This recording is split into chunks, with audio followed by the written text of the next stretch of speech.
আমাদের সময়ের সঙ্গে সঙ্গে চাহিদারও পরিবর্তন হয়, আর বিজ্ঞান আমাদের চাহিদাগুলোকে মেটানোর জন্য পুরো দস্তুর চেষ্টা করে।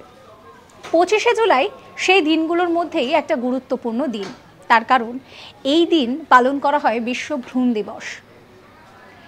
এই দিনটাকেই কেন এই 25শে জুলাইকে বেছে নেওয়া হলো এই বিশ্ব ভ্রূণ দিবস হিসেবে? তার কারণ হচ্ছে এই দিনই প্রথম বিজ্ঞানীরা বিজ্ঞানের মাধ্যমে আইভিএফ পদ্ধতিতে সন্তানের জন্ম দিয়েছে। বন্ধ্যাত্ব বলা যেতে পারে যে বরাবরই একটা বড় সমস্যা ছিল।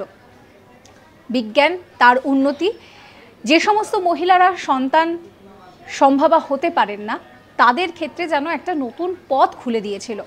আর তার জন্যেই এই 25শে জুলাই এই দিনটাকে ধার্য করা হয়েছে বিশ্ব ভ্রূণ দিবস হিসেবে।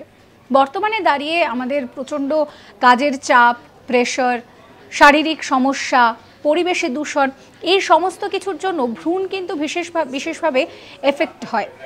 তার জন্যেই এই দিনটাকে রাখা হয় বিশ্ব ভ্রূণ দিবস হিসেবে। সাবস্ক্রাইব করবেন আজ তাক বাংলার ইউটিউব চ্যানেলকে।